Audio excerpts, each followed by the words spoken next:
வணக்கம் பத்திரிகை நண்பர்களுக்கும் வணக்கம். சரி, என்றைக்குமே நான் உங்கள் ஃப்ரெண்டு தான். நீங்கள் எங்கே வேணால் எப்போ வேணால் வந்து தாவணி போகலாம், பிரச்சனையே கிடையாது. ரெண்டாவது சார், எனக்கு சினிமாவில் நான் என்றைக்குமே வந்துட்டு சம்பளங்கிற ஒரு விஷயத்த ரெண்டாவது பட்சமாக தான் வச்சுருக்கேன். ஸோ அதனால தான் கிட்டத்தட்ட ஒரு 14 வருஷம் என்னால் இந்த சினிமாவில் இவ்வளோ காம்படிட்டிவான ஒரு சினிமாவில் என்னால் சர்வே பண்ண முடிஞ்சது. ஏன்னா ஒரு தயாரிப்பாளரோட கஷ்டமும் எனக்கு தெரியும். நான் ப்ரொடியூஸ் பண்ணல, இருந்தாலும் நான் பார்த்து என்னோட ட்ராவலை நான் பார்த்துட்டு இருக்கிறதுல அதே மாதிரி ஒரு நல்ல இயக்குனர், நல்ல கதைகள் வேணும்னு நான் இந்த 14 இயர்ஸில் முடிஞ்ச வரைக்கும் நல்ல படங்களை கொடுக்க ட்ரை பண்ணிட்டு இருக்கேன்.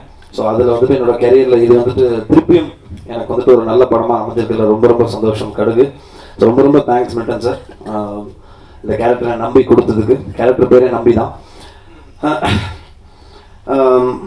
எனக்கு ஆக்சுவலாக அவர் சொன்ன மாதிரி காதல் படத்துலேருந்து மில்டன் சார் பழக்கம்.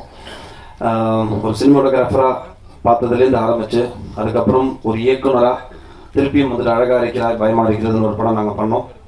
அதில் ஹீரோவாக நான் பண்ணேன். அங்கேருந்து ஆரம்பித்து இப்போ கோலிசோடா 10ன்றதுக்குள்ளே இப்போ கடுகு வரைக்கும் அவரோட ட்ராவல் பார்க்கும்போது ரொம்ப ரொம்ப சந்தோஷமாக இருக்குது. நல்ல தரமான தமிழ் சினிமா கொடுக்கணும்னு போராடக்கூடிய பல கிரியேட்டர்ஸ்க்கு மத்தியில் is one of the creator. So ரொம்ப ரொம்ப சந்தோஷம் சார். உங்களோட கிட்டத்தட்ட 2005 ரிலீஸ் ஆச்சு அழகாக இருக்கிற பயமாக இருக்கிறது. அதுக்கப்புறம் ஆல்மோஸ்ட் 9-10 இயர்ஸ்க்கு அப்புறம் வந்துட்டு திருப்பி உங்களோட ஒர்க் பண்ணுறதுல ரொம்ப ரொம்ப சந்தோஷம். கண்டிப்பாக இந்த படத்தில் ராஜகுமாரன் சார் இருக்காரு. பட் எனக்கு வந்துட்டு நான் இந்த படத்தை எப்படி பார்க்குறேன் அப்படின்னா, நம்ம ஹீரோவை நிறைய படங்கள் பண்ணுறோம். நான் இன்ஃபேக்ட் சிங்கம் படம் பார்த்துட்டு சூர்யா எனக்கு ஃபோன் பண்ணேன், ரொம்ப பிடிச்சது சார் படம், செம்ம கமர்ஷியலாக இருந்தது. அப்போது சூர்யா நான் இதை சொன்னார், அது ஜஸ்ட் இப்போ பதிவு பண்ணிக்க விரும்புகிறேன். என்னன்னா இந்த மாதிரி ஃபிலிம்ஸ் ரொம்ப வரதில்லை, ரொம்ப ரேராக தான் அந்த மாதிரி ஃபிலிம்ஸ் வருது. வந்தாலும் அதில் வந்துட்டு நடிக்கிறதுக்கு வந்துட்டு ஒரு கட்ஸ் வேணும். ஸோ நீங்கள் வந்துட்டு நடிச்சிருக்கீங்க, ரொம்ப நல்லா இருந்தது படம் அப்படிங்கும்போது ரொம்ப ரொம்ப சந்தோஷமாக இருந்தது. பிகாஸ் சூரியனா உங்களோட பேஷன் தெரியும். இப்போ சினிமாவில் வெறும் நடிப்பு மட்டும் இல்லாமல் நம்ம ப்ரொடக்ஷனுக்கும் வந்திருக்கீங்க, நல்ல தரமான தமிழ் படங்கள் கொடுக்கணும்னு உள்ளே வந்திருக்கீங்கல்ல, ரொம்ப ரொம்ப சந்தோஷம் தான். தேங்க்யூண்ணா. ஸோ எதுக்கு நான் இதை சொல்ல வரேன் அப்படின்னா, எனக்கு இந்த படம் ஒரு 4 கேரக்டர்ஸ், 4லேருந்து 5 கேரக்டர்ஸ் வந்துட்டு இந்த கதையை எப்படி நகர்த்துது. அதில் ஒரு புலி வேஷம் போடுறவனுக்கும் ஒரு பாக்ஸிங் பண்ணக்கூடிய ஒரு ஆளுக்கும் 2 பேருக்கும் நடக்கிற அந்த ஒரு எப்படி சொல்கிறது, ஒரு மென்டல் வார், அந்த மைண்ட் கேம். ஸோ இந்த மாதிரி நிறைய விஷயங்கள் இந்த ஒரு ட்ராமாவாக இந்த படத்தில் இருக்குது. ஸோ கண்டிப்பாக என்னோட கெரியருக்கு ஒரு ஒன் ஆஃப் த பெஸ்ட் ஃபிலிம்ஸாக இருக்கும். ராஜகுமாரன் சார் பற்றி சொல்லி ஆகணும். இது வரைக்கும் தமிழ் சினிமாவில் அவர் வந்துட்டு எல்லாருமே இயக்குனராக பார்த்துருக்காங்க. ஒரு நடிகராக வந்துட்டு அவரே பார்க்காத ஒரு விஷயத்தை இந்த படத்தில் அவர் பார்த்துருப்பாருன்னு நினைக்கிறேன். ஏன்னா நடிகராக வந்துட்டு ஒரு காமெடியாக நிறைய படங்கள் பண்ணியிருக்காரு. ஒரு ஹீரோவாக வேற ஒரு ஜானரில் அவருக்கு தெரிஞ்ச சினிமாவில் பண்ணியிருக்காரு. பட் இந்த படம் ராஜகுமாரன் சார் நிறையா சினிமாவில் நடிகனா வேற மாதிரி ஒரு பெர்ஸ்பெக்டிவ்ல பார்க்க வச்சுது. நிறைய உழைக்க வேண்டியிருந்தது, ஃபிசிக்கலாகவும் சரி மென்டலாகவும் சரி. நிறைய விஷயங்கள் தன்னை தயார்படுத்திக்கிறதுக்கான நிறைய இன்புட்ஸ் இந்த படத்தில் இருந்ததுனால ஸோ கண்டிப்பாக அதை வந்துட்டு பூர்த்தி செஞ்சுருக்காரு. படத்தில் சார் சொன்ன மாதிரி கிளைமேக்ஸ் ஃபைட் பயங்கரமாக பேசப்படும். ஏன்னா கூலிசோட அது மாதிரி தான் கதையாக சொன்னால் எல்லாரும் சிரிப்பாங்க. ஒரு 5 பசங்க சேர்ந்து கோயம்பேடோட ஒரு பெரிய தாதாவே வந்துட்டு அடித்து உரிக்கிறாங்க அப்படிங்கும்போது, பட் அதை வந்துட்டு எக்ஸிக்யூட் பண்ணுற விதம் வந்துட்டு அதை வந்துட்டு ஃபேண்டாஸ்டிக்காக பண்ணியிருப்பார். ஸோ அதே மாதிரி இந்த படம் கிளைமேக்ஸ் கண்டிப்பாக பேசப்படும். ஒரு எங்கள் 2 பேருக்கும் மேன் டு மேன் ஃபைட் அப்படிங்கிறது வந்துட்டு கேட்கறதுக்கு ரொம்ப சில்லியாக இருக்கலாம். பட் ஐ திங்க் கண்டிப்பாக அதுக்கான உழைப்புக்கு ஃபுல் கிரெடிட் வந்துட்டு விஜய் மில்டன் சாருக்கும் மாஸ்டருக்கும் சுப்ரீம் சுந்தர் மாஸ்டர் தான் கொடுக்கணும். ஏன்னா நாங்களாம் வந்துட்டு அது ஜஸ்ட் வந்து எக்ஸிக்யூட் பண்ணிட்டோம். பட் அவங்க 2 பேரும் சேர்ந்து பண்ண அந்த ஒரு அதுக்கான ஒரு ஸ்டோரி போர்டு வந்துட்டு கிட்டத்தட்ட ஒரு மாதமாக நடந்தது. So nice working with you sir, Rajakumaran sir. Nice working with you, ரொம்ப ரொம்ப சந்தோஷம். சுபிக்ஷா, ராதிகா, வெங்கடேஷ் சார், நிறைய ஆக்டர்ஸ் பண்ணியிருக்காங்க இந்த படத்தில். ஸோ உங்கள் எல்லாரையும் ஒர்க் பண்ண ரொம்ப ரொம்ப சந்தோஷம். எல்லாத்தையும் மீறி ஒரு மிகப்பெரிய ஒரு சந்தோஷம் வந்துட்டு எனக்கு ரீசெண்டாக வந்துட்டு எனக்கு நான் நல்ல படங்கள் கொடுத்தேன்னு எப்பவுமே நம்பிட்டு இருக்கேன். பட் அந்த வாங்க சார், வேலையை நானே பண்ணிடுறேன். நானே வேலை சார். வெல்கம். Thank you sir.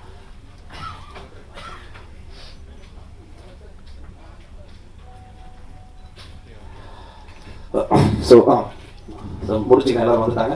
எனக்கு ரொம்ப ரொம்ப சந்தோஷம் என்னன்னா, நல்லா நம்ம எல்லாருமே வந்துட்டு சக்ஸஸ்க்காக தான் போராடுறோம், நல்ல படம் பண்ணணும் தான் போராடுறோம்.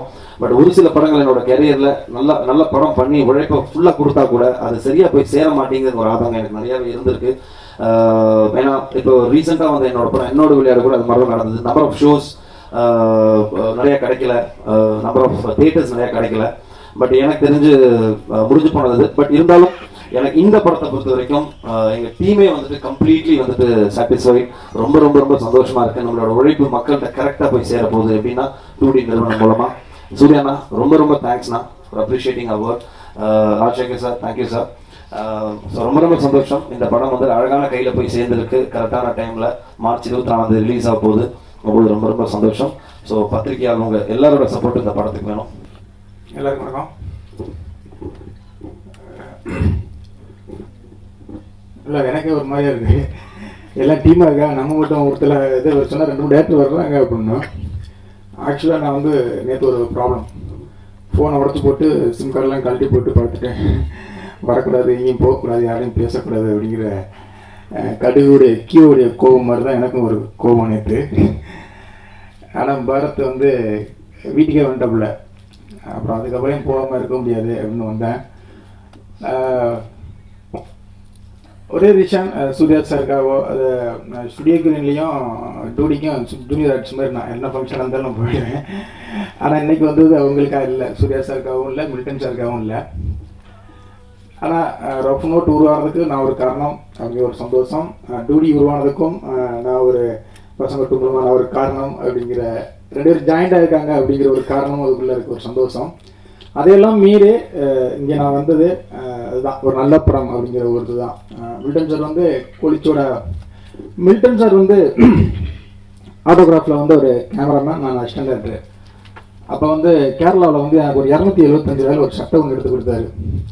எந்த கேமராமேனும் எனக்கு சட்டை எடுத்து கொடுத்ததா, எந்த டேரக்டருக்கு சட்டை எடுத்து கொடுத்தது, அந்த விசுவாசம் மில்டன் மேலே எப்பவும் உண்டு. அதுக்கு தான் கொலிச்சோட உருவானதுக்கு காரணம்.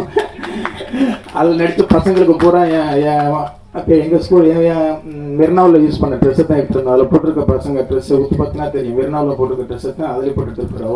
அவ்வளோ மிச்சம் பண்ணி இது பண்ணார். எனக்கு ஒரு சந்தோஷம், நீ ஒரு நாள் சட்டை எடுத்து கொடுத்தா நான் ஒரு நாள் வந்து சட்டை எடுத்து கொடுத்து அப்படிங்கிற அந்த ஒரு நல்ல விசுவாசம் மில்டன் மேலே உண்டு. கொலிச்சோடா ஒரு கதையாக வந்து சொன்னார், இந்த படத்தை வந்து நீ பண்ண அப்படின்னு சொல்லி. நான் சூப்பராக இருக்குது, நல்லா இருக்குது, நான் பண்ணுறதை விட நீங்கள் பிடிச்சிடாருங்க அப்படின்னு சொன்னேன். டேய் எடா காமெடி பண்ணுறதெல்லாம் வாழ்க்கை வச்சு ரொம்ப கஷ்டம்டா அப்படின்னாரு. இல்லைங்க நான் பின்னால் நிற்கிறேன், நான் பேர் வாங்குறத விட நீங்களும் பண்ணீங்கன்னா நான் ஈஸிங்க அப்படின்னு மெரினாவில் எப்படிலாம் பண்ணேன் அப்படின்னு சொல்லிட்டு தான் அந்த கொலிச்சோடவே ஆரம்பித்தோம். இந்த சினிமாவில் வந்து எதுக்கு சொல்லுங்கன்னா, ஒரு படம் பார்த்தோம், அந்த படத்தை பார்த்துட்டு நானும் ஒரு நண்பரும், அந்த நண்பர் வந்து சூப்பர் பாஸ் அம்மாயா இருக்கு அப்படின்னு கையை கொடுத்துட்டு போயிட்டாரு. அவருக்கு நல்ல பேர் கிடைச்சது இன்னைக்கு வரைக்கும். நான் வந்து படம் சூப்பராக இருக்குப்பா, நல்லா இருக்குது, அதை அப்படியே விடக்கூடாதுன்னு சொல்லி அந்த படத்தை ரிலீஸ் பண்ணுறதுக்கு முயற்சி பண்ணி எல்லாத்தையும் கூப்பிட்டு கஷ்டப்பட்டு எனக்கு கெட்ட பேர் ஆயிடுச்சு. இது வந்து சினிமாவுடைய ஜாதகம் அப்படின்னு சொல்லலாம். அதுக்காக பயந்துறாங்க கடுகு நான் நல்லா இருக்குன்னு சொல்லிட்டு நீங்கள் வாங்கி ரிலீஸ் பண்ணுறவங்க. என்னன்னா சினிமாவில் வந்து பொதுவாகவே வந்து நல்லா இருக்கு அப்படின்னு சொல்லி கையை கொடுத்துட்டு எல்லா விஷயத்துலையுமே அதே மாதிரி தான். ஒரு நண்பருக்கு உடம்பு சரியில்லை, ஒருத்தன் ஆப்போசிட்ல வச்சா ஏப்பா உனக்கு இப்படி ஒரு கஷ்டம் அப்படின்னு சொல்லி அழுதுட்டான். நான் வந்து அழுகலை, அழுகக்கூடாதா என்ன அப்படின்னு சொல்லி கடைசி ஹாஸ்பிட்டல் வரைக்கும் பயங்கரமாக ஹெல்ப் பண்ணேன். எனக்கு வந்து அப்படிங்கிற ஒரு பட்டம் கிடைச்சது அந்த படத்தில் அந்த நண்பர்கிட்ட. அது ரொம்ப கஷ்டம், அந்த ஒரு வாரமாகவே எனக்கு அந்த ஒரு கஷ்டம் இருக்குது. ஆனால் அதை மீறி மில்டன் மாதிரி ஒரு ஆளுகிட்ட அந்த விசுவாசம் இருக்குல்ல, விசுவாசம் எதுவுமே இருக்க மாட்டேன். 2 பேரை அறிமுகப்படுத்துவேன், 2 பேரை கஷ்டப்படுத்திருக்காங்க நடிகர்களில், டெக்னீஷியன் பசங்களை ஒரு எடிட்டர் அறிமுகப்படுத்தினேன். அவரே வம்சத்தில் விருத்தம் போடணும் அப்படின்னு போட்டேன். அருள்கி வந்து இல்லை பெரிய எடிட்டர்லாம் போடலாம் அப்படின்னா. அப்புறம் அருள்கிட்ட வந்து அந்த எடிட்டர் வந்து, சார் இவரே சார் நீங்கள் டேரக்டராக போட்டீங்க, அவர் வந்து சுனைனா கேரக்டரை வந்து ஹீரோயினாக ஃபோக்கஸ் பண்ணுறாரு, படம் நீங்கள் இல்லை சார், சுனைனா தான் ஹீரோயின் அப்படின்னு சொல்லிட்டாங்க அந்த எடிட்டர். அருளி வந்து ஃபோனை போட்டு, சார் எப்படி சொல்கிறேன் இவனே சார் உள்ளே கொண்டு வந்துட்டீங்க, ஏன்னா அருளி மேலே அவ்வளோ விசுவாசமாக இருக்குவாப்புல. அதுக்கப்புறம் ஒரு முடிவு பண்ணி வாழ்க்கையில் இந்த மாதிரி யாருமே எடிட்டராக அறிமுகமே படுத்தக்கூடாது அப்படின்னு சொல்லிட்டு அதுக்கப்புறம் 2 எடிட்டர் அறிமுகப்படுத்தினேன். அந்த 2 எடிட்டரும் அப்புறம் ஒரு குத்துனாங்க, முதுகில் குத்துனாங்க. திருப்பி அடுத்த படத்தில் ஒரு எடிட்டர் அறிமுகப்படுத்தலான் இருக்கேன். சொல்கிறேன், இந்த சினிமாக்குள்ள வந்து அப்படி விசுவாசம் ரொம்ப கம்மி. அதே உச்சத்துலையும் இருப்பாங்க. மில்டன் சார் வந்து நான் தான் அப்படிங்கிறது வந்து உண்மையிலே அப்படிலாம் ஒன்றும் கிடையாது. அவருடைய உழைப்பு மட்டும்தான் இன்றைக்கி இந்த இடத்துல வந்து நிற்கிறது. இந்த கதையை சொன்னார் உண்மையில் ரொம்ப நல்லா இருக்குங்க பண்ணலாம் அப்படின்னா. இதுக்கு வந்து ஹீரோ யார் அப்படிங்கும்போது ஃபர்ஸ்ட் வந்து டி ராஜேந்தர் சார் அப்படின்னாரு. நான் எதுவுமே சொல்ல முடியாது, ஏன்னா நான் படம் பண்ணிட்டு இருந்தேன். ஓகே சூப்பர், ட்ரை பண்ணுங்க அப்படின்ட்டு விட்டுட்டேன். ஏன் அப்படின்னாரு, இல்லைங்க நல்லா இருக்கும், சூப்பராக இருக்கும், பண்ணுங்க சொல்லிட்டு விட்டேன். அப்புறம் திருப்பி வந்து இல்லைடா சரியா வரல, ராஜகுமாரன் சார் தான் ஹீரோ அப்படின்னாரு. அதுக்கு டிஆர் சாரே பெற்று தயவுசெய்து அங்கே போயிடுங்க, வரலாம் ரிஸ்க் எடுக்காங்க அப்படின்னு சொல்லிட்டேன். ஆனால் உண்மையில் படம் முடிஞ்சு ஒரு 2-3 சீன் முடிஞ்சில்ல, 2-3 சீன் எடுத்து போட்டு காமிச்சாரு. ஓகேவா இருக்காருங்க, பேர் வரான்னு தெரில, பார்த்துக்குங்க அப்படின்னு சொன்னேன். அப்புறம் ஒரு 40% முடிச்சு படத்தை போட்டு காமிச்சாரு. பரவாயில்லைங்க அப்படின்னு. அப்புறம் ஒரு 90% முடிச்சுட்டு படத்தை போட்டு காமிச்சாரு. ஓகேங்க சூப்பராக இருக்குது அப்படின்னு. அப்புறம் 100%ல 200 கிட்டத்தட்ட இந்த படத்தை நான் எதுக்கு சொல்லுவாருன்னா, ஒரு 4-5 தடவை இந்த படத்தை நான் பார்த்துட்டேன். உண்மையிலேயே ராஜகுமாரன் சார் இந்த கதைக்கு அவர் மட்டும்தான் நடிக்கவே முடியும், வேறு யாருமே நடிச்சிருக்கவே முடியாது. அவ்வளவு அழகாக அந்த கேரக்டர் அவ்வளோ சூப்பராக பண்ணியிருக்காரு. அதே மாதிரி பரத் அப்படி தான் அந்த கேரக்டர் பண்ணுறது மற்ற ஹீரோக்கெல்லாம் உண்மையிலேயே யோசிப்பாங்க. ரொம்ப அழகாக பண்ணியிருந்தாங்க. ஒரு அழகான ஒரு பொண்ணு நடிச்சிருக்கா. அந்த பொண்ணு இங்கே காண் நினைக்கிறேன். அவ்வளோ சின்ன அவ்வளோ அழகாக சின்ன மைனூட்டாக அவ்வளோ சூப்பராக பெர்ஃபார்மன்ஸ் பண்ணியிருந்தது. சூப்பராக இந்த பொண்ணு அடுத்த படத்தில் நானே நடிக்க வைக்கணும் அப்படிங்கிற ஒரு ஆசை அந்த பொண்ணு தூண்டினா. இந்த மாதிரி ஓவராலும் இந்த படத்தை வந்து அழகாக பண்ணியிருக்காங்க. உண்மையிலே இந்த படத்தை ரிலீஸ் பண்ண முடியாமல் ரொம்ப கஷ்டப்பட்டு இருந்தார் மில்டன். ஒவ்வொரு தடவை எனக்கு சொல்லிட்டு இருந்தாரு. அது திடீர்னு ஒரு நாள் வந்து திடீர்னு வருவார், எனக்கு ஆஃபீஸ் திடீர்னு வருவார். இப்படி ஒன்று ஏதாவது ஒன்று பேசிக்கிட்டே இருப்பார். திடீர்னு வந்து ராஜசேகர் படம் பார்க்குறாரு, நல்லா இருக்கு அப்படின்னு சொல்லியிருக்காரு. சூர்யா சார் பார்க்கணும், என்ன சொல்கிறான்னு தெரில அப்படின்னாரு. அப்புறம் திடீர்னு 2 நாள் சென்று வந்து சூர்யா சார் விஜய் மேம் பார்த்தாங்க, சூப்பர்னு சொல்லிட்டாங்க, ரீச் பண்ணுன்னு சொல்லிட்டாங்க அப்படின்னாங்க. உண்மையிலே அவருக்கு எவ்வளோ சந்தோஷமோ அதை விட எனக்கு ரொம்ப சந்தோஷம். டூடி மூலமாக இந்த படம் வருது சார். உண்மையிலேயே ஒரு நல்ல குவாலிட்டியான டூடி வரிசையாக கொடுத்துருக்காங்க. அந்த கேட்டகரியில் கடுகும் உண்மையான ஒரு நல்ல படமாக இருக்கும். இந்த டீம் எல்லாருக்கும் வாழ்த்துக்கள், நன்றி. கற்றது கடுகளவு, கல்லாதது விஜய மில்டன் அளவு. இப்படித்தான் இந்த மேடையில் ஆரம்பிக்க வேண்டும், வேறு வழி இல்லை. இந்த மேடையே எனக்கு ஒரு மேஜிக் ஷோ நடக்கிற மேடையை போல தோற்றம் அளிக்கிறது. பிசி சர்க்காருடைய ஒரு மேடை போலவும், கடுகு அதில் ஒரு மேஜிக் பொருள் போலவும், ஜூனியர் சர்க்கார் சூர்யா சார் போலவும், பிசி சர்க்கார் விஜய் மில்டன் சார் போலவும் தோன்றுகிறது. ஏனென்றால் ஒரு நாள் சும்மா நான் வழக்கம் போல வீட்டில் அப்படி இருக்கும்போது 10 என்றதுக்குள்ள படப்பிடிப்பு நடந்து கொண்டு இருக்கும் பொழுது ஒரு உதவியாளர், சார் அடுத்த படம் வந்து மில்டன் சார் நீங்க நடிச்சு எடுக்கணும்னு சொல்றாரு அப்படின்னாங்க. அவர் நல்லா இருக்கட்டும், விட்டுடுங்க, நானும் விட்டுடுங்க, என்னையும் விட்டுடுங்க அப்படின்னு சொன்னேன். ஆனா அவங்க பிடிவாதமா அதை பேசி மில்டன் சாரே லைன்ல வந்து, சார் நான் உங்களை சந்திக்கணும், நீங்க வரீங்களா நான் வரட்டுமா, ஒரு வேலையும் வெட்டி இல்லாமல் நான் தான் சும்மா இருக்கிறேன் சார், நானே வரேன், உங்களுக்கு எதுக்கு அந்த கஷ்டம் அப்படின்னு நேராகவே போய் சொல்லுவோன்னு. என்ன சார் இந்த மாதிரி ஒரு படம் பண்ணாரா, சும்மா நீங்கள் நடிக்கணும்னாரு. நீங்கள் இப்போ நல்ல ஃபார்மில் இருக்கீங்க சார், கோலிசோட ஹிட்டு, 10 என்றதுக்குள்ள விக்ரம் படம், அடுத்தது நீங்கள் விஜய், அஜித், சூர்யா சார் இந்த மாதிரி ஒரு பெரிய படம் பண்ணி ஒரு நல்ல சம்பளம் வாங்கி நல்லா இருக்கணும்னு நான் விரும்புகிறேன், தயவு செஞ்சு அந்த முயற்சியில் இறங்குங்க சார்னா. ராஜ்குமார் அந்த கதை உங்களை டிமாண்ட் பண்ணுது அப்படின்னாரு. நல்லா இருக்கா? அந்த கதை உங்களை டிமாண்ட் பண்ணுது அப்படின்னாரு. சார் வியாபாரம் ஆகுமா சார், நான்லாம் நடிக்கிறதெல்லாம் சரி சார், படம் வியாபாரம் ஆகுமா சார் அப்படின்னு. அப்ப அவர் சொன்னாரு, ராஜகுமாரன் சார், நாம ஃபர்ஸ்ட் நாம நம்பணும், நம்மளையே நாம நம்பாம அடுத்தவங்க எல்லாரும் நம்மளை நம்பணும்னு எதிர்பார்த்தா எப்படி?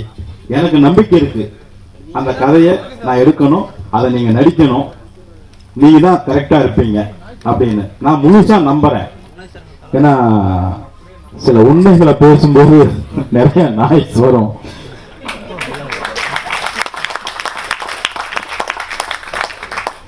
அதான் நாம நம்மளை நம்பணும், நான் முதல்ல என்ன நம்புறேன், நீங்களும் உங்களை நம்புங்க அப்படின்னாரு. சரி, இவர் பிடிவாதமா எடுக்கிறாரு, எவ்வளவு சப்போர்ட் பண்ண முடியுமோ நாம பண்ணணும். என்ன சப்போர்ட்? எப்படி சொல்றாரோ. இப்போ ஒரு இயக்குனரா நாம வந்து நம்ம ஷூட்டிங் ஸ்பாட்டுக்கு வர ஆர்டிஸ்ட் ரொம்ப டாமினேட் பண்ணாம எதுவும் பிரச்சனை பண்ணாம அந்த எல்லா விதமான சப்போர்ட்டும் நான் பண்ணேன். அவ்வளவுதான் பண்ணேன், வேற ஒன்றும் பண்றதுக்கு என்கிட்ட இல்ல. அவருடைய நம்பிக்கை ஜெயித்திருக்கிறது. அதுதான் சொன்னேன், ஒரு மேஜிக் மேடை மாதிரி தெரிகிறது. முதல்ல நாம நம்மளை நம்பணும் சார். நாமளே நம்மளை நம்பாம அத்தனை பேரும் நம்மளை நம்பணும் நான் எதிர்பார்த்தா எப்படின்னாரு. அவரை நம்பி எடுத்தாரு. பார்த்த உடனே சூர்யா சாருக்கு அந்த படம் ரொம்ப பிடிச்சு போச்சுனாரு. இன்னைக்கு மார்னிங் சூர்யா சார் பேசும்பொழுது சொன்னார், இந்த படத்தை விட்டுறக்கூடாது அப்படின்னு நினைச்சேன் அப்படின்னாரு. இந்த படம், இந்த கண்டென்ட் எல்லாருக்கும் போய் சேரணும். நியாயமா பார்த்தா 2Dக்கு அவங்க கம்பெனி படங்களை வரிசையா வெளியிட்டாவே வருஷம் போதாது, அவ்வளவு ப்ராடக்ட் இருக்குது அதுல. அதுக்கு நடுவுல ஒரு படத்தை வாங்குறதும், ஒருவேளை அந்த படம் நமக்கு பேரை கெடுத்துருச்சுன்னா அப்படிங்கிற பயம் எல்லாமே இருக்குது. பணம் வர்றது வராம போறது இன்னொரு விஷயம். இதை விட்டுறக்கூடாது அப்படின்னு நினைச்சேன் அப்படின்னு அவரோட வார்த்தையை நான் காதுல கேட்டேன். விஜய் மில்டன் சாரோட நம்பிக்கை ஜெயிச்சிருக்குது. அது ஒரு மேஜிக் தான், மிகப்பெரிய மேஜிக். இப்ப சொல்லுங்க, அவரு பிசி சர்க்காரா இல்லையா? படத்தை பார்த்துட்டு இந்த படத்தை விட்டுறக்கூடாதுன்னு நினைச்ச அவர் லைவ் ஜூனியர் சர்க்காரா இல்லையா? ஏன் சார ஜூனியர் சர்க்கார்னு சொன்னா, அங்க வீட்டுல பெரியவர் இருக்கிறார், அவர் தான் பிசி சர்க்கார். மிகுந்த மகிழ்ச்சியாகவும் நெகிழ்ச்சியாகவும் பிரமிப்பாகவும் இருக்கிறது இந்த படத்தினுடைய ஆரம்ப கட்டமும் எடுத்த விதங்களும், இன்றைக்கு இது வந்து நின்றிருக்கிற வேகமும், 24 ரிலீஸ் என்கின்ற புலி வேகமும் மிகுந்த மகிழ்ச்சி. என்ன பேச விட்டா நான் 1 மணி நேரம் பேசிட்டே இருப்பேன். என்கிட்ட நிறைய கதைகள் இருக்குது. ஏன்னா ரொம்ப நாள் கழிச்சு தான் பிரஸ் மீட் பண்றேன். ஆனா நிறைய பேர் பேசணும். என்னுடைய உடன் நடித்த இளம் நாயகன் பரத் எந்த காம்ப்ளெக்ஸும் இல்லாம என்ன அவ்வளவு கோஆபரேட் பண்ணி பண்ணது இல்லாம, நான் இப்ப சொல்லிட்டேன் காலையில, சார் நீங்க இனிமே என்ன படம் பண்ணாலும் என்ன நீங்க வந்து ஒரு கேரக்டருக்கு எப்படியாவது செட் பண்ணிடுவீங்க நம்புறேன் சார். ஏன் அப்படின்னு கேட்டேன். உங்களோட வந்து சைட்ல தம் அடிக்க வேற யாரும் வரமாட்டாங்க சார். நான் எப்பவுமே நாங்க போயிடுறோம். ஏன்னா என்னோட சிகரெட் குடிக்கிற சிகரெட்டை மட்டும்தான் இவர் ரிலீஸ் பண்ணுவாரா? அவர் சிகரெட்டை நான் ரிலீஸ் பண்ணக்கூடாதா? அதனால சுபிக்ஷா, ராதிகா பிரசிதா, ஏ வெங்கடேஷ் சார் மிக சிறந்த நல்ல இயக்குனர், நல்ல மனிதர். அவருடனும் பணியாற்றும் பொழுது நிறைய தெரிந்து கொண்டேன். நிஜமாகவே கற்றுக்கொள்ள கற்றுக்கொள்ள கற்றுக்கொள்ள இங்கே நிறைய இருக்கிறது. நாம் தான் கண்களை மூடிக்கொண்டிருக்கிறோம் என்பதை நான் உணர்ந்து கொண்டேன் இந்த படத்தின் மூலம். வெங்கடேஷ் சார் ஒரு சீன் நடிச்சாரு, நானே இருந்தேன். டப்பிங் பேசினாரு, அவர் பேசிட்டு போயிருக்கிறாரு. அதுக்கப்புறம் நான் போயிட்டு டப்பிங் பேச போகும்போது அந்த சீன் வந்தது. அப்பதான் எனக்கு தெரிஞ்சது அவர் எவ்வளவு பெரிய நடிகர். டப்பிங் பேசின பிறகு, அவர் போன பிறகு அந்த ஒரு மூச்சு விடுறாரு. அப்படியே அந்த எடுக்கும் பொழுது இது என்ன ஒரு கேப்பா தானே இருக்குதுன்னு நான் நினைச்சிட்டு இருந்தேன். ஒரு ஃப்ரீத்திங் கொடுத்து அப்படி அந்த ஃப்ரீத்திங்ல அந்த ஃபுல் சீனையே ஃபுல் பண்ணியிருந்தாரு. பெரிய மேஜிக் சார் அது. சுப்ரீம் சுந்தர் சார் என்னையெல்லாம் வச்சு ஒரு ஃபைட் எடுக்கணும்னு நினைச்சு அதற்காக மெனக்கெட்டு, அவருக்கு என்னென்ன வித்த தெரியுமோ அதையெல்லாம் என் மேல திணிக்க பார்த்து கடைசியில ஒரு 50% கூட பாஸ் ஆனாரு என்ன தெரியல. ஏன்னா நான் எனக்கு தெரிஞ்ச வித்தை விடுவேனா, அவர் மேல தெரிஞ்சு சார் இவ்வளவு வேணுமா இப்படி பண்ணிட்டேன். கடுமையான பயிற்சி. விக்னேஷ் உதவி இயக்குனர் பீனாமும் வந்துடுவாரு. ஏன்னா ஒரு சோம்பேறிங்கிறது அவருக்கு நல்லா தெரிஞ்சிருக்குது. இருந்தாலும் விடாம வந்து நல்ல பயிற்சி. புலி மாஸ்டர் செந்தில், இன்னும் நிறைய எல்லோருக்குமே சொல்லிக் கொடுக்கலாம். ஜனா ஆர்ட் டைரக்டர். நான் ஒவ்வொரு முறை அந்த படப்படிக்கு போகும்போது அது நிஜமுனே நம்பிட்டு இருப்பேன். அப்புறமா தான் தெரியும் இவங்க அதை செட் பண்ணி இருக்கிறாங்க அப்படின்னு. ஒரு சுடுகாடு ஆகட்டும் எல்லாமே ஒரு நேச்சுரலா இருக்கிற மாதிரி செட் பண்ணுவார். இந்த ஜனா வந்து சூரிய வம்சம்ல ஆர்ட் டைரக்டர், உன்னிடத்துல என்னை கொடுத்தேன் ஆர்ட் டைரக்டர்.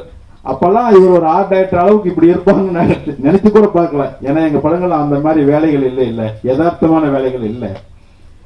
மிக சிறப்பா இருந்தது சார். எவரி ஃப்ரேம் எல்லாமே ஒரு நிஜமாவே இருந்தது. அதை ஒரு செட்டுன்னு என்னால சொல்ல. எல்லோருக்கும் என்னுடைய வாழ்த்துக்கள், வணக்கங்கள், நன்றிகள். டூடி நிறுவனத்திற்கும் ராஜசேகர் சார் அவர்களுக்கும் பிரதர் சூர்யா சார் அவர்களுக்கும் மிகுந்த நன்றி. எங்களுடைய இந்த திரைப்படத்தின் மேல் நம்பிக்கை கொண்டு நீங்கள் வெளியிட முன் வந்ததற்கு நிச்சயமாக வாழ்த்துக்கள், வணக்கங்கள். மிகுந்த வெற்றியுடன் விரைவில் சந்திப்போம் அடுத்த மீட்டிங்கில். பத்திரிகை தொலைக்காட்சி இணையதள நண்பர்களுக்கு, மேடையில் இருக்கும் பெரியவர்களுக்கு மாலை வணக்கம். இப்போ படம் நான் பார்க்கல, எல்லாரும் படத்தில் இன்வால்வ் ஆனவங்க, படம் ஃபர்ஸ்ட் காப்பி பார்த்தவங்க. என்னால் பார்க்க முடியல அன்னைக்கு ஷோ அன்னைக்கு.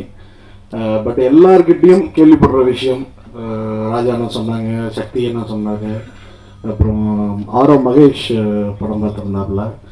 ஸோ எல்லார்கிட்டையும் வர ஃபீட்பேக் பார்க்குறப்ப ஒரு குவாலிட்டியான படத்தோட எல்லா கமர்ஷியல் எலிமெண்ட்ஸும் இருக்கிற இன்னைக்கு ஆடியன்ஸ் ரசிக்கிற தரமான படமாக இருக்குங்கிற நம்பிக்கை தருது.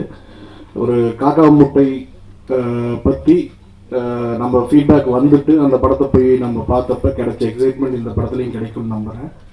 ப்ளஸ் இந்த படத்துக்கு பேக் போன் வந்து விஜய் மில்டன் சார். ஏன்னா இன்னைக்கு ராஜகுமாரன் சாரை பற்றியும் சரி, பரத் சாரை பற்றியும் சரி, எல்லா டெக்னீஷியன்ஸை பற்றியும் எல்லாரும் புகழ்ந்து பேசுகிறப்ப அதோட ரூட் காஸ் வந்து விஜய் மில்டன் சாராக தான் இருக்கும். ஏன்னா கோலிசோடா படத்தோட ரசிகன் நான். அவ்வளோ அற்புதமாக பண்ணியிருந்தாரு, குழந்தைகளை வச்சுக்கிட்டு அவ்வளோ அழகாக ஒரு கவிதை மாதிரி ஒரு படம். ஸோ அதே விஷயத்த கடுகில் நான் எதிர்பார்க்குறேன். அதை தாண்டி ஒரு எக்ஸைட்மெண்ட் வரும்னு நம்புகிறேன். ப்ளஸ் இந்த படத்தை வந்து சூர்யா சார் ப்ரெசென்ட் பண்ணுறாரு, ராஜசேகர் அண்ணா எல்லாம் வெளியிடுறாங்க, சக்தி அண்ணா எல்லாம் வெளியிடுறாங்க. ஸோ இந்த படத்தை ஒரு மிகப்பெரிய வெற்றி படமாக, ஏன்னா இன்னைக்கு எல்லாம் தொடர்ந்து நல்ல படங்கள் ஜெயிச்சுட்டு வருது. ஸோ டெஃபினட்டாக கடுகும் வந்து இந்த இயரோட ஒரு குவாலிட்டி ஹிட்டாக இருக்கும்னு விரும்பி கேட்டுக்கிறேன். ப்ளஸ் சைடு எல்லா நல்ல படங்களுக்கும் தொடர்ந்து நீங்கள் சப்போர்ட் பண்ணிட்டு வரீங்க. இதுக்கு மிகப்பெரிய ஆதரவு நீங்கள் தரணும்னு ஆண்டவனை வேண்டிக்கிறேன். நன்றி, வணக்கம். எல்லாருக்கும் வணக்கம். என்ன ஆல்ரெடி அன்னக்குடியில் பார்த்துருப்பீங்க, Bhagyaraja sir movie. I feel myself very proud. Legendary director Bhagyaraja sir தான் இன்ட்ரடியூஸ் பண்ணாருன்ட்டு. ஸோ இந்த மூமெண்ட்டில் அவருக்கு ரொம்ப நன்றி சொல்லணும்னு நினைக்கிறேன். After 2 years I am coming back to Tamil industry. First of all கடுகு பற்றி பேசும்போது Surya sir presence, Vijay Milton sir movie, Bharath, Rajkumar sir, இப்படி ஒரு பெரிய யூனிட்டு என்னோட கெரியரில் இவ்வளோ சீக்கிரம் ஒரு நல்ல ஒரு டீமில் நான் பண்ணுவேன்னு நினைக்கும் போது I feel myself I am very blessed. கடுகு பற்றி பேசும்போது firstly I would like to thank my director Vijay Milton sir. Vijay Milton sir பற்றி சொல்லும்போது he is a cameraman, he is a director, he is a producer, he is everything. அவர் கூட work பண்ணும்போது ரொம்ப great experience ஆனது, நிறையா விஷயம் கற்றுக்கலாம். அப்புறம் பாலாஜி சக்திவேல் சாருக்கு ரொம்ப தேங்க்ஸ். அவரோட மூவி நான் பண்ணிட்டு இருக்கேன். அந்த ரஷஸ் பார்த்துட்டு தான் இந்த ஆஃபர் எனக்கு வந்துச்சு. So thanks to Balaji Sakthivel sir. And my costars Rajkumar sir, Bharath Seeni, Radhika Prasidha, எல்லாருக்கும் ரொம்ப thanks. It's been amazing time working with you all. Rajkumar sir பற்றி சொல்லும் போது எப்போவுமே வந்து புலி வேஷம் அந்த ஒரு இதில் தான் செட்டப்பில் தான் இருப்பார். அவர் எப்போவுமே ஒரு சீனில் இன்வால்வாகவே இருப்பார். செட்டில் பார்த்தா ரொம்ப சைலண்ட்டாக இருப்பார். எனக்கு I don't have much combination scenes with him. ஆனால் அவரை பார்க்கும்போது நான் எப்போவுமே நினைப்பேன் அந்த சீன்ஸ்லேயே இன்வால்வ் இருப்பார். செட்டில் பார்த்தா ரொம்ப ஹார்ட் ஒர்க் பண்ணியிருக்காரு. And Bharath, you are very friendly. It's been amazing time working with you. Bharathshini sir பற்றி சொல்லணும்னா my producer and my costar. ரொம்ப சந்தோஷம் to share my screen space with you. கடுகு டீம் எல்லாருக்கும் என்னோட all the best. March 24th movie release ஆகுது, ரொம்ப எக்ஸைட்டடாக இருக்குது. Thanks to 2D Surya sir, Rajasekar sir, எல்லாருக்கும் இங்கே வந்திருக்க எல்லாருக்கும் ரொம்ப தேங்க்ஸ். Thank you so much. கடுகு ஆடியோ சொல்லுகிற பத்திரிகை நண்பர்கள், தொலைக்காட்சி நண்பர்கள், புகைப்பட நண்பர்கள், இணையதள நண்பர்கள், எஃப்எம் நண்பர்கள் எல்லாருக்கும் வணக்கம். மேடையில் இருக்கும் குரு, காஸ்டியூம் குரு எல்லாருக்கும் வணக்கம். இது வந்து 2D என்டர்டெயின்மெண்ட் அப்படின்னு ஒரு விஷயம் ஆரம்பிச்சது எல்லாமே வந்து ஒரு புது அனுபவம் தான் எனக்கு கொடுத்துருக்கு. இப்போதான் வீடு கட்டியிருக்கோம். ஒரு 9 வருஷமா அப்படியே மெதுவாக நகர்த்தி ஒரு வீடு கட்டியிருக்கோம். It was overwhelming. அது ரொம்ப சந்தோஷமாக இருந்தது. எல்லாருமே ஒன்றா இருக்கிறது, அப்பா அம்மா, கார்த்தி, குழந்தைங்க எல்லாருமே ஒரே இடத்துல இருக்கிறது வந்து ரொம்ப சந்தோஷமாக இருக்குது. ஏன்னா வந்து இது எல்லாமே சினிமா கொடுத்தது. சினிமானால் மட்டுமே குடும்பத்தில் இருக்கிற அத்தனை பேருக்கும், குழந்தைங்க வரைக்கும் எல்லாருக்குமே இந்த சந்தோஷம் கிடைக்குதுன்னா வந்து அது இந்த சினிமா கொடுத்தது, சினிமா துறை கொடுத்தது. இது இருக்கிற அத்தனை இயக்குனர்கள், ப்ரொடியூசர்ஸ், அஃப்கோர்ஸ் நல்ல சினிமா வரவேற்று எங்களுக்கும் ஒரு அடையாளம் கொடுத்துருக்கிற அத்தனை தமிழ் சினிமா ரசிகர்களால் வந்து எங்களுக்கு இந்த இடமும் இந்த மாதிரி ஒரு வாழ்க்கையும் கிடச்சிருக்கு. அப்படி இருக்கும்போது ஒரு வாட்டியும் ஒரு புது அனுபவம் இருக்கணும்.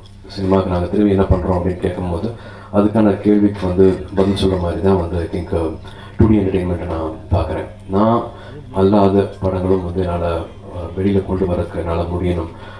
நல்ல ஃபிலிம்ஸ் வந்து ஆடியன்ஸ்க்கு ரீச் பண்ணணும் அப்படிங்கிற ஒரு நோக்கம். எல்லாருக்குமே ஒவ்வொரு ஒப்பீனியன் இருக்கும். So of course we had Studio Green ஒரு ஹோம் பேனர் மாதிரி தான் பொட்டென்ஷியல் இப்போ இருக்குது, ட்ரீம் வாரியர்ஸ் இருக்குது. இருந்தாலும் நம்மளுக்கு பிடிக்கிற விஷயங்கள் நம்ம நேராக பண்ணணும் அப்படிங்கிற ஒரு ஆர்வம் இருந்துச்சு, ஒரு எண்ணம் இருந்துச்சு.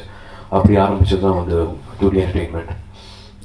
இது வரைக்கும் வந்து ப்ரொடியூஸ் மட்டும் பண்ணுறதுக்கான தைரியம் இருந்துச்சு. ஓகே, ஒரு பசங்க 2 பண்ணலாம், 36 வயதுலேயே பண்ணலாம், மகளிர் மட்டும் பண்ணலாம், 24 ஒரு படம் எடுத்து பார்க்கலாம் அப்படின்ட்டு அந்த தைரியம் இருந்தது. பட் எப்போவுமே ஒரு சின்ன பட்ஜெட் ஃபிலிமில் ஒரு சோல்ஃபுல்லான ஒரு விஷயம் நடக்கும், ரொம்ப ரொம்ப ஒரு மனசார ஒரு விஷயம் நடக்கும்.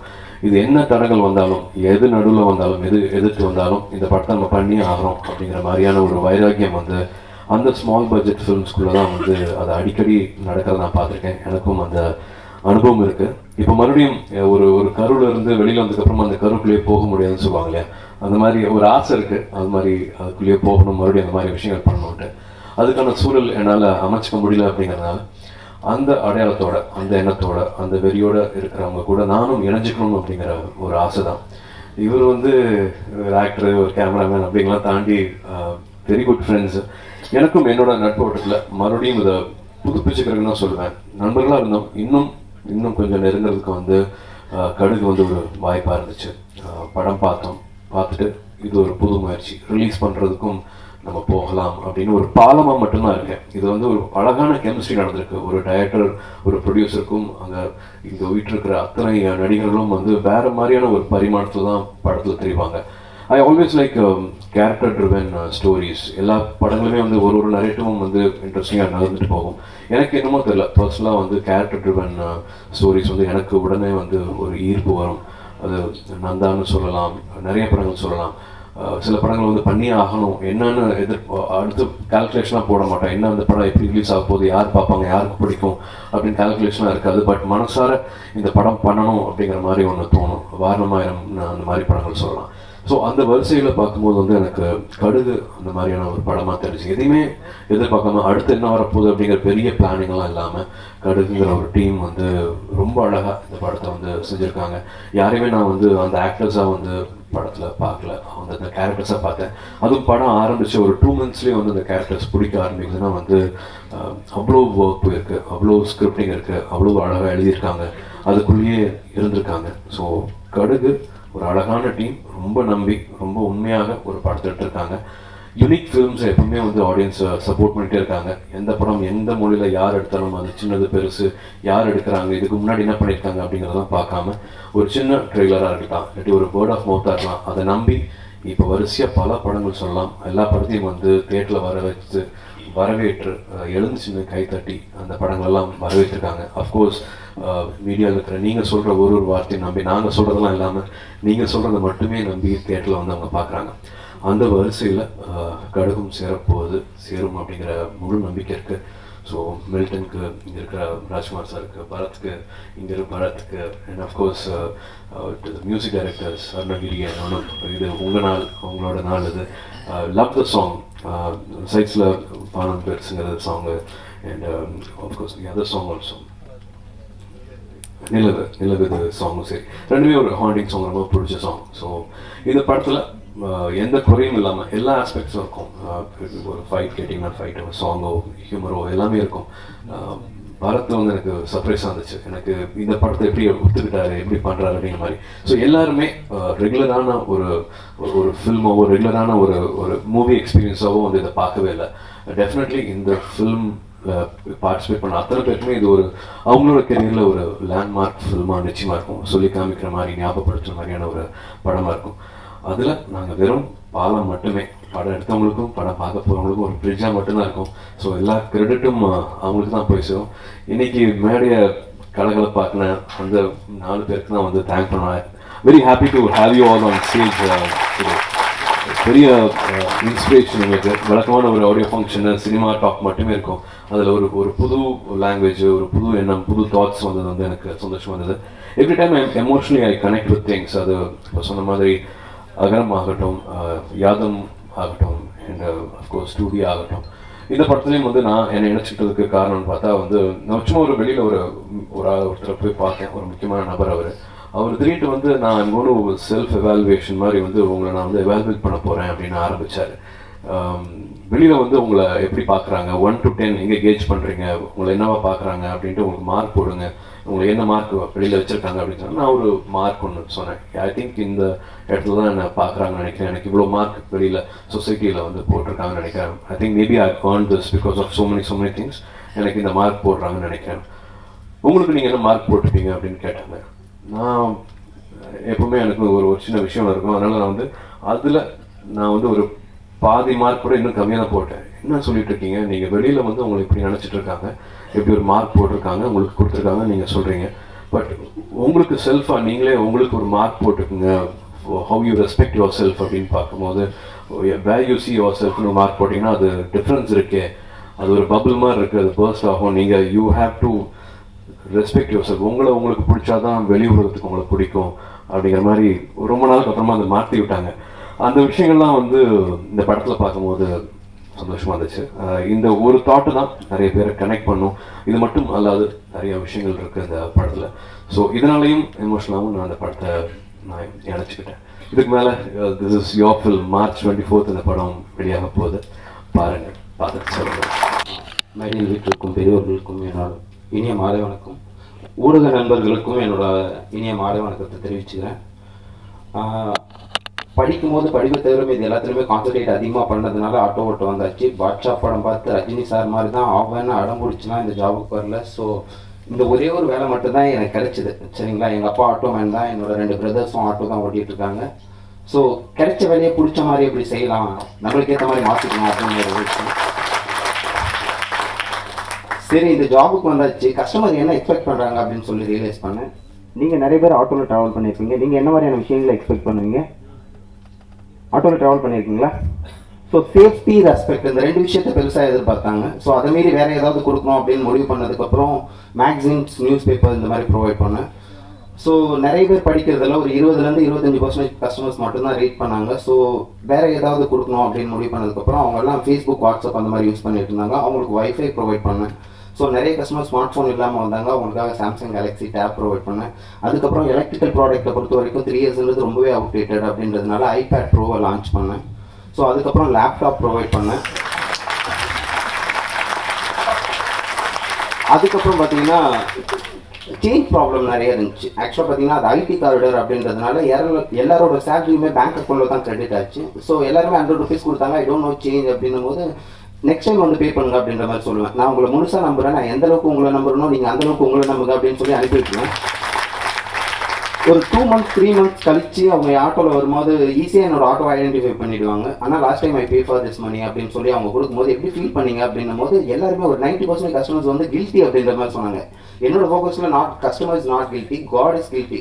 கடவுளுக்கு கஷ்டம்னா சும்மா இருக்குமா? ஸ்ட்ரைட்டாக பேங்க்கு போனோம்னா மேனேஜரை பார்த்தேன். இப்போ கிடையாதுங்க, 2 வருஷம் 8 மாதம் ஆச்சு என்னோட ஆட்டோக்குள்ளே கார்ட் ஸ்வைப்பிங் மிஷின் வந்து. ஸோ 10 ரூபாய்க்கு நீங்கள் ஆட்டோக்குள்ளே கார்டில் பே பண்ணலாம். சரிங்களா, டிமானிட்டேஷனுக்குலாம் முன்னாடியே. நரேந்திர மோடி டிஜிட்டலை பற்றி யோசிக்கிறதுக்கு முன்னாடியே நம்மளாம் டிஜிட்டல் ஆயிடுச்சு. இதுலேருந்தே தெரிஞ்சு தமிழன் எவ்வளோ பெரிய ஆளுன்னு சொல்லிட்டு. ஸோ மேனேஜர்கிட்ட போய் அப்ரோச் பண்ணும்போது எனக்கு ஸ்வைப்பிங் மிஷின் வேணும் அப்படின்னு சொன்னேன்.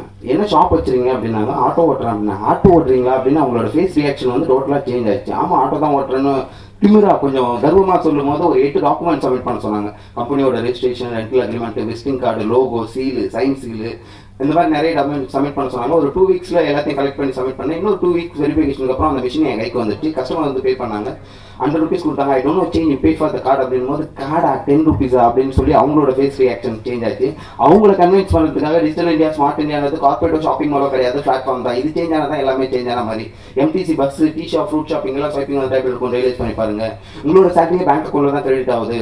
மினிமம் பர்பஸ் அப்படின்னு சொல்லி ஒரு 50 rupees 100 rupees வித்ரா பண்ணதுக்கப்புறம் 50 rupees ஸ்பெண்ட் பண்ணிட்டு அது ஒரு மீதி 50 ₹50 டிரான்சாக்ஷன் எங்கே போச்சுன்னு உங்களுக்கே தெரியாம போகுது. எல்லா இடத்துலையுமே டிஜிட்டலைஸாக இருந்தால் உங்களோட டிரான்சாக்ஷன் ரொம்ப ஓப்பனாக இருக்கும் அப்படின்ற மாதிரி கன்வின்ஸ் பண்ணேன். இப்போ ஒரு 70% கஸ்டமர்ஸ் வந்து என்னோட ஆட்டோக்குள்ள வந்து கார்டில் ஸ்வைப் பண்ணி பே பண்ணிட்டு இருக்காங்க. அது இல்லாமல் அடிஷ்னலாக நிறைய பேமெண்ட் மெத்தட் இது பண்ணிட்டு இருக்கேன். இதன் மூலியமா எனக்கு என்ன கிடைக்குது அப்படின்னு பார்த்தீங்கன்னா, லாஸ்ட் இயர்ல இருந்து என்னோட ₹1800 வந்து இந்தியன் கவர்மெண்ட்டுக்கு நான் டேக்ஸ் பே பண்ணிட்டு இருக்கேன்.